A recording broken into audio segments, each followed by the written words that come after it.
യഥാർത്ഥ പരിജ്ഞാനം യേശുക്രിസ്തു മൂലമുള്ള രക്ഷ ഹൃദയത്തിൽ ബോധ്യപ്പെടുന്നതാണ്. ഈ ബോധ്യം ഹൃദയത്തിനകത്ത് എഴുതിപ്പിടിപ്പിക്കണം. മറ്റെന്തോരും അറിവ് നേടിയിട്ടും കാര്യമില്ല. മൃഗതുല്യം ജീവിച്ച് മൃഗതുല്യം ചത്ത് നശിക്കും. എന്നാൽ ഈ പരിജ്ഞാനം പ്രാപിച്ചവരോ ആത്മീകനായി ജീവിച്ച് ആത്മീക പൂർണ്ണതയിൽ ദൈവത്തോട് ചേരും. കേൾക്കുക, വേദപുസ്തകത്തിൽ നിന്ന് കൊലോസ്യ ലേഖനം 1-ാം അധ്യായത്തിൻ്റെ 10 മുതൽ 13 വരെ തിരുവചനങ്ങൾ വായിച്ച് കേൾപ്പിക്കാം. നിങ്ങൾ പൂർണ്ണപ്രസാദത്തിനായി കർത്താവിന് യോഗ്യമാകും വണ്ണം നടന്ന് ആത്മീകമായ സകല ജ്ഞാനത്തിലും വിവേകത്തിലും അവൻ്റെ ഇഷ്ടത്തിൻ്റെ പരിജ്ഞാനം കൊണ്ട് നിറഞ്ഞു വരണമെന്നും സകല സൽപ്രവൃത്തിയിലും ഫലം കായ്ച്ച് ദൈവത്തെക്കുറിച്ചുള്ള പരിജ്ഞാനത്തിൽ വളരണമെന്നും സകല സഹിഷ്ണുതയ്ക്കും ദീർഘക്ഷമയ്ക്കുമായി അവൻ്റെ മഹത്വത്തിൻ്റെ വല്ലഭത്വത്തിനൊത്തവണ്ണം പൂർണ്ണശക്തിയോടെ ബലപ്പെടണമെന്നും വിശുദ്ധന്മാർക്ക് വെളിച്ചത്തിലുള്ള അവകാശത്തിനായി നമ്മെ പ്രാപ്തരാക്കുകയും നമ്മെ ഇരുട്ടിൻ്റെ അധികാരത്തിൽ നിന്ന് വിടുവിച്ച് തൻ്റെ സ്നേഹസ്വരൂപനായ പുത്രൻ്റെ രാജ്യത്തിലാക്കി വയ്ക്കുകയും ചെയ്ത പിതാവിന് സന്തോഷത്തോടെ സ്തോത്രം ചെയ്യുന്നവരാകണമെന്നും അപേക്ഷിക്കുന്നു. ഹല്ലേലൂയ. കൊലോസ്യ സഭയെക്കുറിച്ച് അപ്പോസ്തലനായ പൗലോസിൻ്റെ ഒരു പ്രാർത്ഥനയാണ് ഈ കേട്ടത്. നിങ്ങൾ ആ വേദഭാഗം വീട്ടിൽ ചെന്ന് പലയാവർത്തി വായിച്ചു നോക്കണം. കൊലോസ്യ ലേഖനം 1-ാം അധ്യായത്തിൻ്റെ 10 മുതൽ 13 വരെ തിരുവചനങ്ങൾ ആവർത്തിച്ച് വായിക്കുന്നില്ല. ഈ വേദഭാഗം മനോഹരമായ ചില ചിന്തകൾ നമുക്ക് തരുന്നുണ്ട്. ഒന്ന്, ദൈവത്തിൻ്റെ പൂർണ്ണപ്രസാദത്തിനായി കർത്താവിന് യോഗ്യമാം വണ്ണം നടക്കുന്നതാണ് പരിജ്ഞാനം. ഹല്ലേലൂയ. ദൈവത്തിൻ്റെ പൂർണ്ണപ്രസാദത്തിനായി കർത്താവിന് യോഗ്യമാം വണ്ണം നടക്കുന്നതാണ് പരിജ്ഞാനം.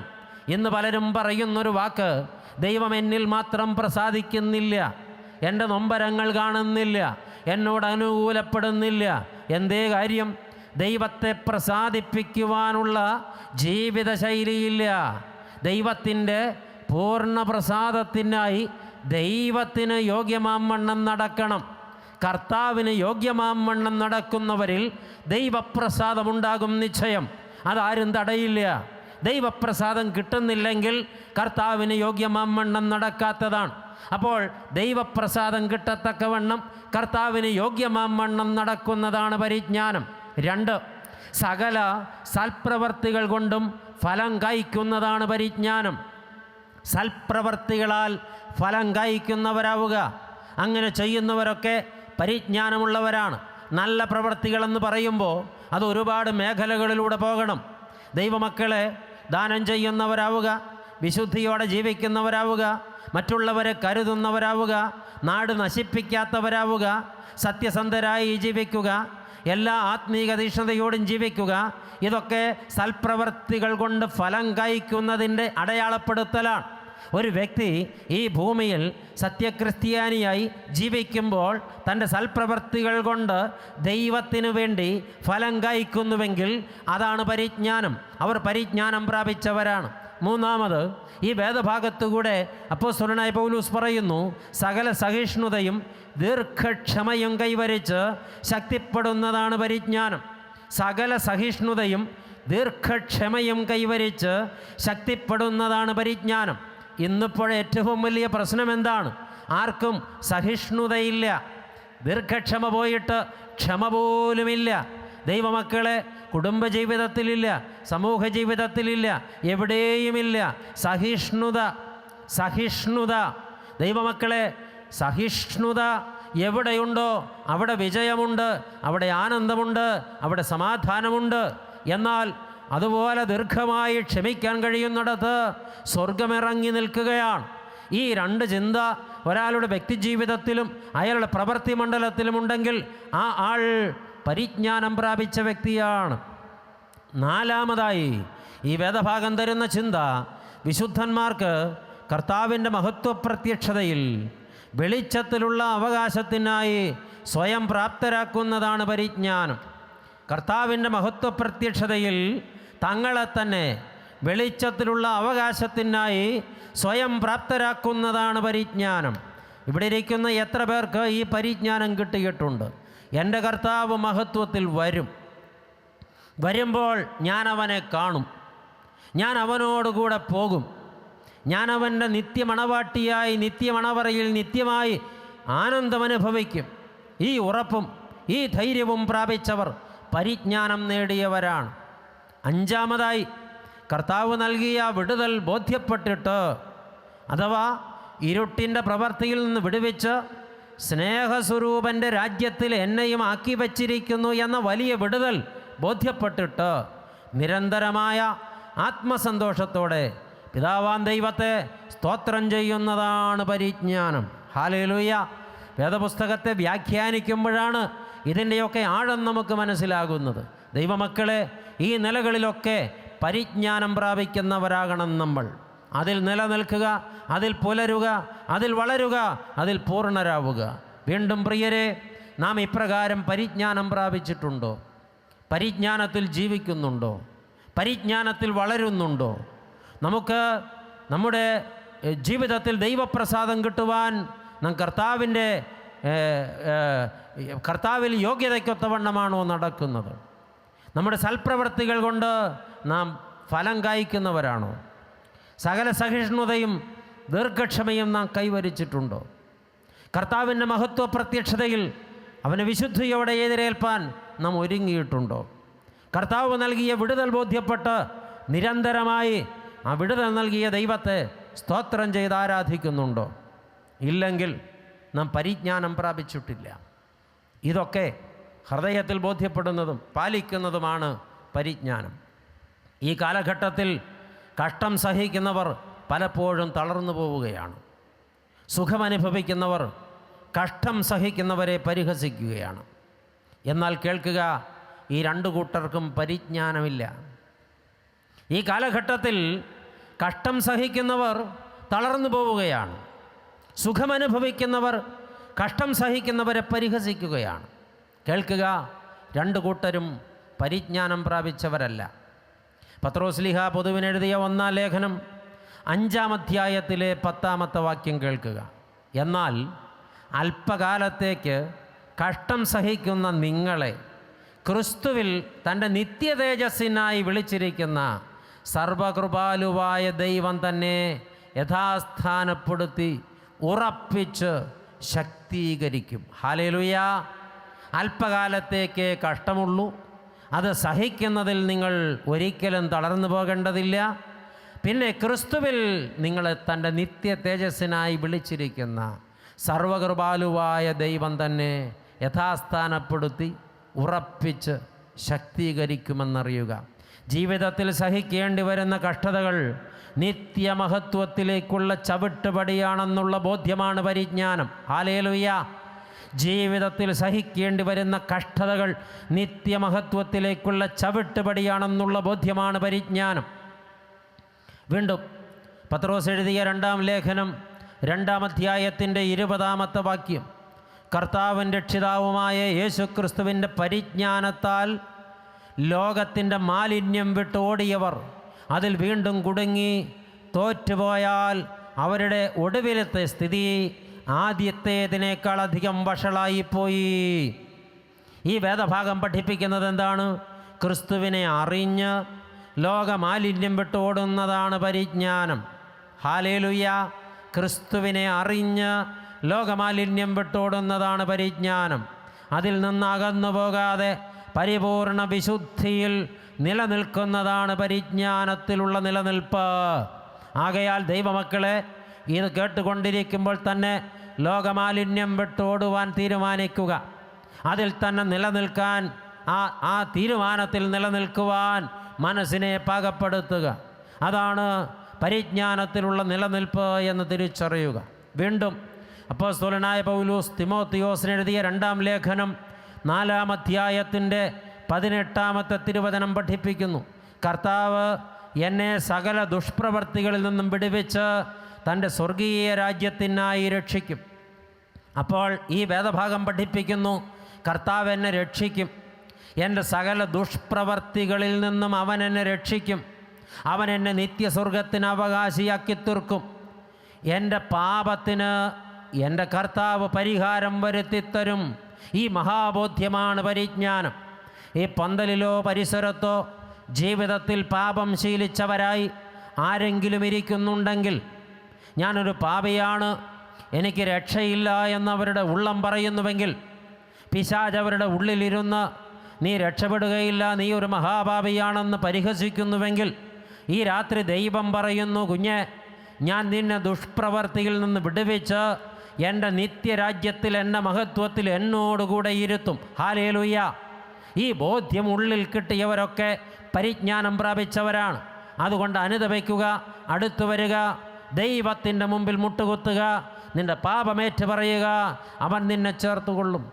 വീണ്ടും ദൈവമക്കളെ, ഫിലിപ്പിയ ലേഖനം 3-ാം അധ്യായത്തിൻ്റെ 8-ാമത്തെ തിരുവചനം, അത്രയുമല്ല, എൻ്റെ കർത്താവായ യേശുക്രിസ്തുവിനെക്കുറിച്ചുള്ള പരിജ്ഞാനത്തിൻ്റെ ശ്രേഷ്ഠത നിമിത്തം ഞാൻ ഇപ്പോഴും എല്ലാം ഛേദമെന്നെണ്ണുന്നു.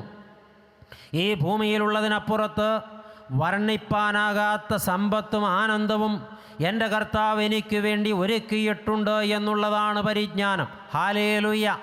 ഈ പരിജ്ഞാനം പ്രാപിച്ചതിനാലത്രേ അപ്പോസ്തലനായ പൗലോസ് തനിക്ക് ലാഭമായിരുന്നതെല്ലാം ഛേദമെന്നെണ്ണുവാൻ ധൈര്യപ്പെട്ടത്.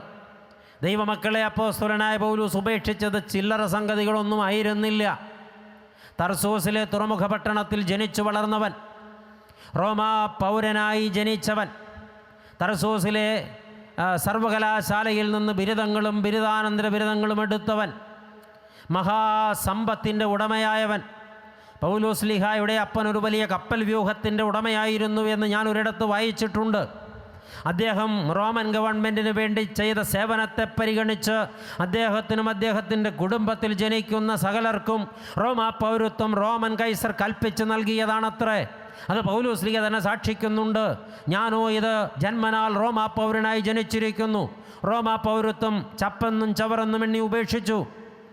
അതെ, ഗമാലിയേൽ എന്ന സർവകലാശാലാ തുല്യനായ ന്യായപ്രമാണ പണ്ഡിതൻ്റെ കാൽക്കീഴിലിരുന്ന് ന്യായപ്രമാണത്തെ അരച്ച് കലക്കി കുടിച്ച് അന്ന് ആധികാരികമായി അതിനെ വ്യാഖ്യാനിക്കാൻ പാണ്ഡിത്യം നേടിയ അപ്പോസ്തലൻ, അന്ന് യഹൂദ മതത്തിലെ ഉന്നതാധികാര സമിതിയും സുപ്രീം കോർട്ടുമായ സൻഹഡ്രീൻ സംഘത്തിന് ഉപദേശം കൊടുപ്പാൻ തക്ക ജ്ഞാനം പ്രാപിച്ചിരുന്നവൻ, അതേ ന്യായപ്രമാണം സംബന്ധിച്ച് അവസാനത്തെ വാക്കായിരുന്നവൻ, അത് ചപ്പെന്നും ചവറെന്നും എണ്ണി, റോമാ പൗരത്വം ചപ്പെന്നും ചവറെന്നും എണ്ണി, തൻ്റെ വലിയ കുടുംബ സമ്പത്ത് ചപ്പെന്നും ചവറെന്നും എണ്ണി, തൻ്റെ അധികാരങ്ങളും ഭാഷാ പാണ്ഡിത്യവും തൻ്റെ ജ്ഞാനവും തൻ്റെ ഡിഗ്രികളും ചവറെന്നെണ്ണി. എന്നിട്ട് അപ്പോസ്തലൻ പറയുന്നു, എനിക്ക് ലാഭമായിരുന്നതെല്ലാം ഞാൻ മഹാസമ്പത്തായ ക്രിസ്തു നിമിത്തം ഛേദമെന്നെണ്ണി. കാരണം ഈ ഭൂമി നശ്വരമാണ്, ഇവിടുത്തെ നേട്ടങ്ങൾ നശ്വരമാണ്, ഇവിടുത്തെ ലാഭങ്ങൾ നശ്വരമാണ്, ഇവിടെ നേടുന്ന അറിവും നശ്വരമാണ്. അനശ്വരമായൊരു നിത്യതയുണ്ട്, നിത്യതയിലൊരു മണവറയുണ്ട്, അവിടെ എനിക്കൊരു മണവാളനുണ്ട്, അവൻ എനിക്ക് വേണ്ടി മണവറ ഒരുക്കുകയാണ്. അവൻ വരും എന്നെ കൊണ്ടുപോകാൻ. ആരുടെയും കണ്ണ് കണ്ടിട്ടില്ലാത്ത, കാത് കേട്ടിട്ടില്ലാത്ത, ഒരാളുടെയും ഹൃദയത്തിൽ നിരൂപിച്ചിട്ടില്ലാത്ത മഹാമഹത്വത്തിലേക്ക് അവൻ എന്നെ കൊണ്ടുപോകാൻ വരും. അവിടെയാണ് എൻ്റെ മനസ്സ്, അവിടെയാണ് എൻ്റെ ശ്രദ്ധ, അതാണ് എൻ്റെ കാത്തിരിപ്പ്. ഇതാണ് പരിജ്ഞാനം. ഹല്ലേലൂയ. ഈ പരിജ്ഞാനം പ്രാപിച്ച അപ്പോസ്തലനാണ് നമ്മെയും പഠിപ്പിക്കുന്നത്. വീണ്ടും പ്രിയപ്പെട്ടവരെ, യേശുക്രിസ്തു തൻ്റെ മഹാപുരോഹിത പ്രാർത്ഥനയിൽ ഇങ്ങനെ പ്രാർത്ഥിച്ചു. യോഹന്നാൻ എഴുതിയ രക്ഷാസുവിശേഷം 17-ാം അധ്യായം 3-ാം തിരുവചനം, ഏക സത്യ ദൈവമായ നിന്നെയും നീ അയച്ചിരിക്കുന്ന യേശുക്രിസ്തുവിനെയും അറിയുന്നത് തന്നെ നിത്യജീവൻ. ചുരുക്കത്തിൽ ദൈവമായ കർത്താവിനെ അറിയേണ്ടതുപോലെ അറിയുന്നതാണ് പരിജ്ഞാനം. അവൻ്റെ സ്നേഹത്തെ അറിയേണ്ടതുപോലെ അറിയുന്നതാണ് പരിജ്ഞാനം. അവന് വേണ്ടി ജീവിതമർപ്പിക്കാനുള്ള തീരുമാനമാണ് പരിജ്ഞാനം. അതിനെ പ്രതി പാപത്തെ വിട്ട് ഓടുന്നതാണ് പരിജ്ഞാനം. ചുരുക്കത്തിൽ നാം കർത്താവിൻ്റെ വകയായി തീരുന്നതാണ് പരിജ്ഞാനം. ഹല്ലേലൂയ. ഈ പരിജ്ഞാനം ഒരാളിൽ നിറയ്ക്കുന്നത് ദൈവത്തിൻ്റെ പരിശുദ്ധാത്മാവത്രേ. എഫെസോസുകാർക്ക് പൗലോസ് ലീഹ എഴുതിയ ലേഖനം 1-ാം അധ്യായം 17-ാം വാക്യം, നമ്മുടെ കർത്താവായ യേശുക്രിസ്തുവിൻ്റെ ദൈവവും മഹത്വമുള്ള പിതാവുമായവൻ നിങ്ങൾക്ക് തന്നെക്കുറിച്ചുള്ള ജ്ഞാനത്തിൻ്റെയും വെളിപ്പാടിൻ്റെയും ആത്മാവിനെ തരേണ്ടതിന് എന്ന്. അപ്പോൾ പരിശുദ്ധാത്മാവിൽ നിറയുക, അപ്പോൾ നമുക്ക് പരിജ്ഞാനത്തിൽ പൂർണ്ണരാകാൻ പറ്റും. പരിശുദ്ധാത്മ നിറവിൽ ജീവിക്കണം, വിശുദ്ധിയിൽ ജീവിക്കണം, കരുതലോടെ ജീവിക്കണം, സാക്ഷ്യത്തോടെ ജീവിക്കണം. നമ്മുടെ ശിഷ്ടജീവിതം കർത്താവിൻ്റെ കൃപയിൽ അഥവാ കർത്താവിൻ്റെ സ്നേഹത്തിൽ, കർത്താവിലുള്ള പരിജ്ഞാനത്തിൽ. അതെ, അവൻ നമുക്കാരെന്ന്, അവൻ നമുക്ക് വേണ്ടി എന്ത് ചെയ്തെന്ന്, അവൻ ഇനി എന്ത് ചെയ്യാനിരിക്കുന്നു എന്ന പരിജ്ഞാനത്തിൽ വളരണം. ഹല്ലേലൂയ. ക്രിസ്തുവിൽ ജീവിതം സമർപ്പിക്കുന്നത് തന്നെയാണ് ഈ ആണ്ടിലെ കൺവെൻഷൻ്റെ ഏക ധ്യാനമെന്ന് തിരിച്ചറിയുക. ആകയാൽ ഈ ലേഖനം മൊത്തത്തിൽ നമുക്ക് തരുന്ന ഉപദേശങ്ങൾ ഒരിക്കൽ കൂടെ കാച്ചിക്കുറുക്കി വെച്ച് ഈ സന്ദേശത്തിന് അടിവരയിട്ട് കൊള്ളാം. 1, ജീവനും ഭക്തിക്കും വേണ്ടത് പ്രാപിക്കുവാൻ കരുതുക. ഹല്ലേലൂയ. നിത്യജീവനും ഭക്തിക്കും വേണ്ടത് കരുതുവാൻ ധ്യാനിക്കുക. 2, മോഹത്താലുള്ള നാശം വിട്ടൊഴിയുവാൻ ശ്രദ്ധിക്കുക. ലോകമോഹങ്ങളാലുള്ള നാശം വിട്ടൊഴിയുവാൻ ശ്രദ്ധിക്കുക. 3, ആത്മീയ അന്ധകാരത്തിൽ നിന്ന് ഓടി അകലുക. ഹല്ലേലൂയ. ആത്മീക അന്ധകാരത്തിൽ നിന്ന് ഓടി അകലുക. 4, നിത്യരാജ്യത്തിൽ പ്രവേശനം ഉറപ്പാക്കുക. ഹല്ലേലൂയ. നിത്യരാജ്യത്തിൽ പ്രവേശനം ഉറപ്പാക്കുക. 5, ദുരുപദേഷ്ടാക്കൾക്കെതിരെയും കള്ളപ്രവാചകന്മാർക്കെതിരെയും ഉണർന്നും ജാഗരിച്ചുമിരിക്കുക. ഹല്ലേലൂയ. ദുരുപദേഷ്ടാക്കൾക്കെതിരെയും കള്ളപ്രവാചകന്മാർക്കെതിരെയും ഉണർന്നും ജാഗരിച്ചുമിരിക്കുക. 6, കർത്താവിൻ്റെ പുനരാഗമനത്തിനായി തങ്ങളെ തന്നെ ഒരുക്കി കാത്തിരിക്കുക. ഹല്ലേലൂയ. കർത്താവിൻ്റെ പുനരാഗമനത്തിനായി തങ്ങളെ തന്നെ ഒരുക്കി കാത്തിരിക്കുക. 7, കർത്താവിൻ്റെ ദിവസം കള്ളനെപ്പോലെ വരുമെന്നും അത് അപ്രതീക്ഷിതവുമാകയാൽ എല്ലായ്പ്പോഴും ഒരുങ്ങിയിരിക്കുക. ആമേൻ. കർത്താവിൻ്റെ ദിവസം കള്ളനെപ്പോലെ വരുന്നതും അത് അപ്രതീക്ഷിതവുമാകയാൽ സദാസമയത്തും ഒരുങ്ങിയിരിക്കുക. 8, നല്ല വിശുദ്ധിയും ഭക്തിയുമുള്ളവരായി നിരന്തരമായ ആത്മീയ വളർച്ച ഉള്ളവരായിരിക്കുക. ആമേൻ. നല്ല വിശുദ്ധിയും ഭക്തിയുമുള്ളവരായി നിരന്തരമായ ആത്മീയ വളർച്ചയുള്ളവരായിരിക്കുക. അതേ, നമ്മുടെ കർത്താവിൻ്റെ കൃപയിലും പരിജ്ഞാനത്തിലും വളരുന്നവരാവുക. ഈ ആണ്ടിലെ ഈ വലിയ മഹാസമ്മേളനത്തിൽ പങ്കെടുക്കുന്നത് മുഖാന്തിരം നമ്മുടെ കർത്താവ് ആരെന്ന്, അവൻ നമുക്ക് വേണ്ടി എന്ത് ചെയ്തിരിക്കുന്നുവെന്ന്, അവൻ്റെ സ്നേഹം അഥവാ കൃപ എത്ര ആഴമേറിയതെന്ന് ബോധ്യപ്പെടുക. അവനെ അറിയേണ്ടതുപോലെ അറിയുക. അവൻ്റെ കൃപയിലും പരിജ്ഞാനത്തിലും ഹൃദയമുറപ്പിക്കുക, മനസ്സുറപ്പിക്കുക, വിനയപ്പെടുക, താഴ്മ ധരിക്കുക. ദൈവമക്കളെ, പരിജ്ഞാനമുള്ളവരായി, ദൈവസ്നേഹത്തിന് ജീവിതം അടിയറ വെച്ചവരായി, മഠയരായിട്ടല്ല, ലോക ഇമ്പങ്ങളിൽ മുഴുകിയ പമ്പരവിഡ്ഢികളായിട്ടല്ല, പരിജ്ഞാനം പ്രാപിച്ചവരായി, ലോകമനുഷ്യരായിട്ടല്ല, ദൈവമനുഷ്യരായി പന്തൽ വിട്ട് മടങ്ങുവാൻ നമുക്ക് ഭാഗ്യമുണ്ടാകണം. ഈ രാത്രി നമ്മെ ഇവിടെ വിളിച്ചു വരുത്തിയ പരമപരിശുദ്ധനായ പൊന്നുതമ്പുരാന് 10,000 കോടി സ്തോത്രമർപ്പിച്ചുകൊണ്ട് നമുക്കൊരു നിമിഷം കൂടെ പ്രാർത്ഥിക്കാം. തലകളെ വണക്കാം, കണ്ണുകളെ അടയ്ക്കാം. ഹല്ലേലൂയ. കരുണാസമ്പൂർണനായ ഞങ്ങളുടെ പ്രാണപ്രിയ പൊന്നുനാഥ, ഈ അനുഗ്രഹീതമായ സന്ധ്യാകാലത്ത് ഞങ്ങളുടെ ഈ കൺവെൻഷൻ്റെ 2ാമത്തെ രാത്രി ഈ പന്തലിലേക്ക് ഞങ്ങളെ നീ കൊണ്ടുവന്നല്ലോ.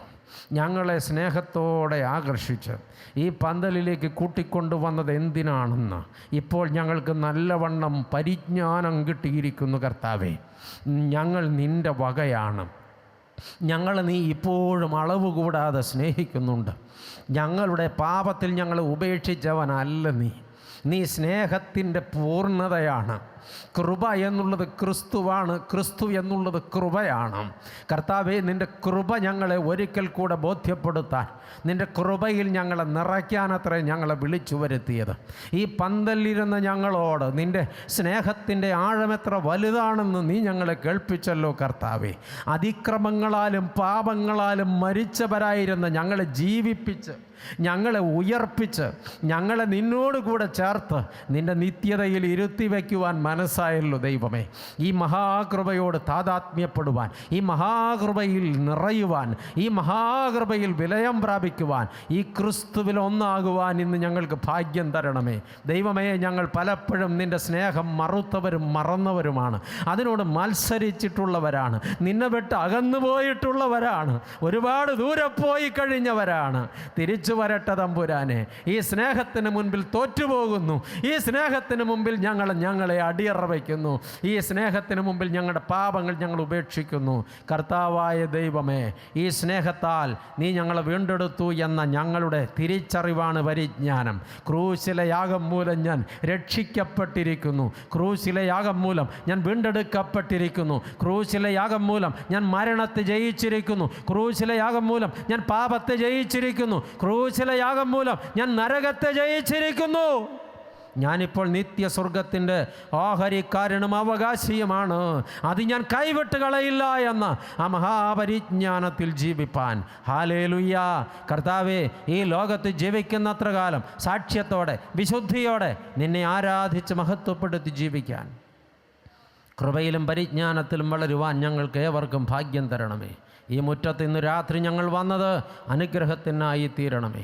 എല്ലാവരെയും വിശുദ്ധിയിൽ തികയ്ക്കുകയും അവിടുത്തെ മഹത്വ പ്രത്യക്ഷതയിൽ എല്ലാവർക്കും ഓഹരിയും അവകാശവും ഉറപ്പാക്കുകയും ഇത് കേട്ടവരാരും നഷ്ടപ്പെട്ടു പോകാതെ ഞങ്ങളെല്ലാവരെയും നിത്യസ്വർഗത്തിൽ നിന്റെ മണവാട്ടി സഭ ചേർക്കപ്പെടുന്ന നാളിൽ ആനന്ദത്തിൽ ഒരുമിപ്പിക്കുകയും ചെയ്യണമേ.